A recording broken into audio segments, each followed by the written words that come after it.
I'm Michael Comp, and I am directing/producing the play Teeth by Max Reuben, which is a wonderfully absurdist comedy about a dinosaur with an appointment at the dentist office.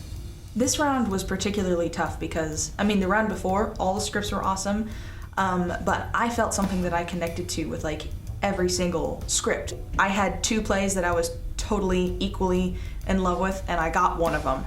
And it's gonna be a challenge, but a challenge that I am really excited and also nervous to take on. But I'm also very lucky in that I got some killer actors. Amber clearly knew the script when she read it. I didn't have to explain anything to her. Here was someone who approached the script just, boom, already knew it right off the bat, and I knew I wasn't going to have to work with her a lot to help her fill in those gaps. She's coming to the table already with that there, and her comedic timing is spectacular.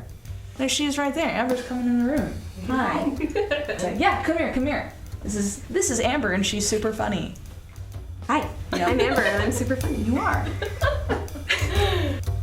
Danny is a large, imposing man who has great dinosaur physicality and vocals, and I will admit that the stature difference between Danny and Amber is something I'm wanting to play with. So the play is definitely unique, and some of the shows that are in round 2 have an obvious moral or lesson to them. This one, not so much, but I don't think it means that there isn't something to learn.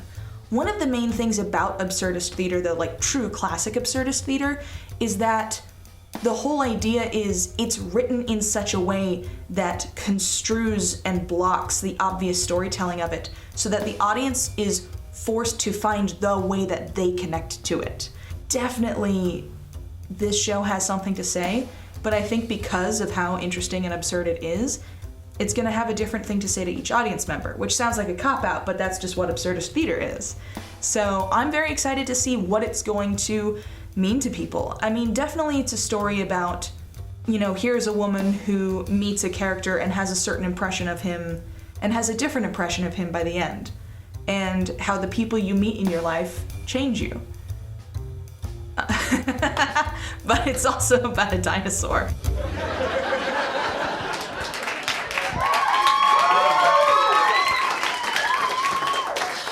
All right, despite what I said, this play is actually wonderfully meaningful to me. So buckle up for Teeth by Max Reuben.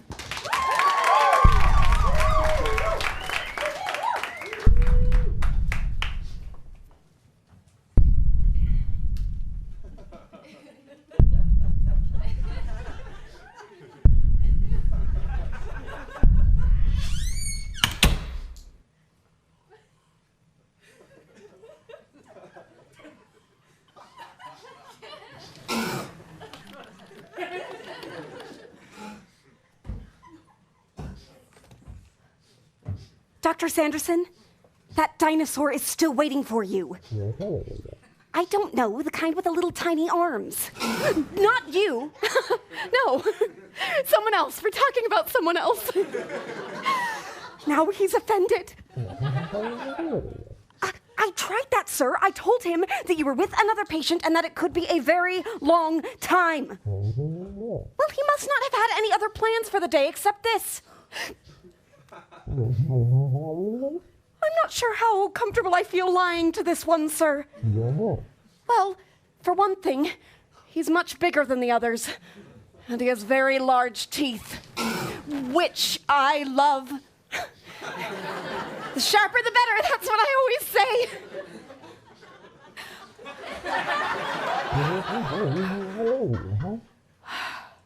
Very well.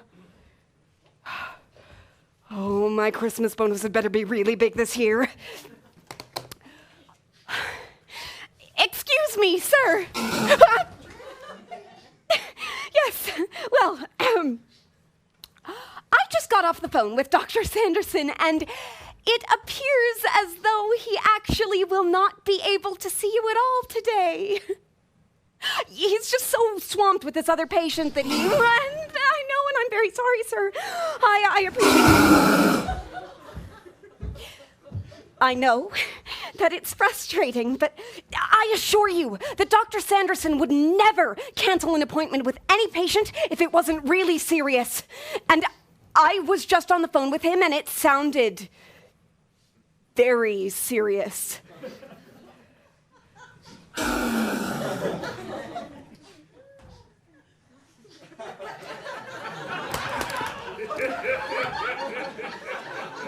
Yeah, so he doesn't want to leave. I did what you told me to. It didn't have any effect.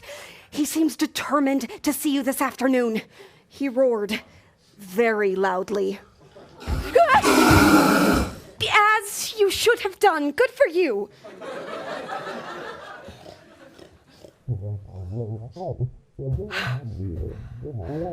Well, when you think about it, it's not really any worse than how any of our human patients react when we move their appointments around. He just happens to be a dinosaur. I know, but maybe this one's different. Maybe he just wants his teeth examined. Look, Dr. Sanderson, I don't have a lot of experience with dinosaurs, certainly not as much as you. So I'm sure you have your reasons, but he hasn't tried to eat me at all. No, he just roared a bit.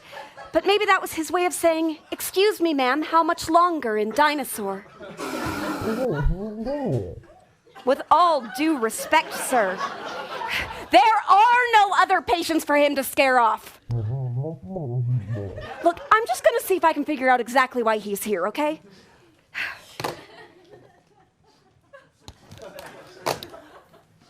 Excuse me, sir. Do you have an appointment?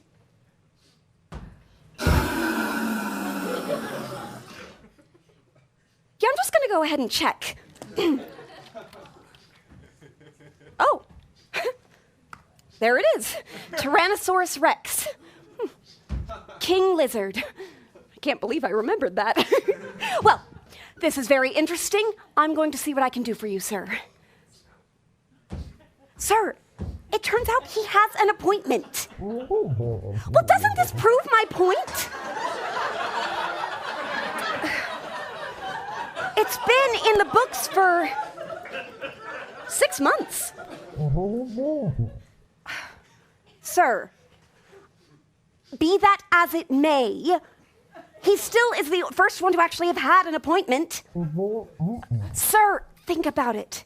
If he was really planning on eating you, do you think he'd set up an appointment 6 months in advance? I'll bet my collarbone that he's just here for a checkup and cleaning. I just don't understand why you always have to assume the worst in everyone. No, sir. I don't want you dead. I just really don't think he's going to eat you. Well, I can't just send him out. He has an appointment. No, sir. This is a living creature who is here because we have something of value that he needs, and I don't feel comfortable just sending him away based on reputation or species or anything like that. Since today! Are you threatening me? Very well.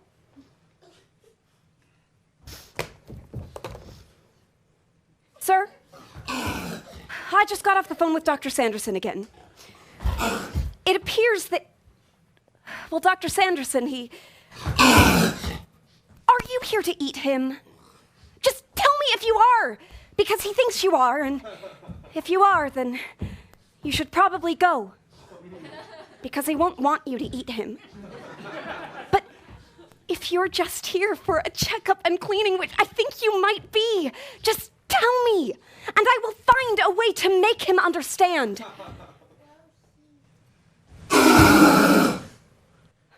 Is that a yes? A no? I don't understand. Oh, I wish I understood. I'm sorry. I'm so sorry. I can't lose another job.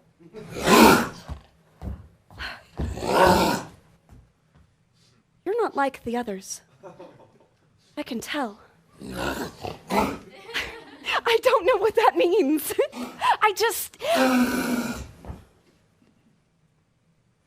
No. He's wrong. He is so wrong. If you ask me, he's the one who deserves to be wiped out. Dr. Sanderson, I'm sending him in. If he eats you, fire me. It seems that Dr. Sanderson is not as busy as previously thought. You can go in now. He'll be expecting you.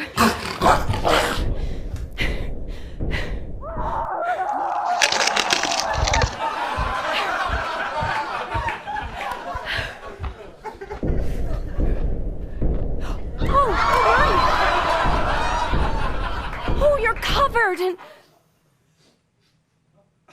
Your eyes. They're blue.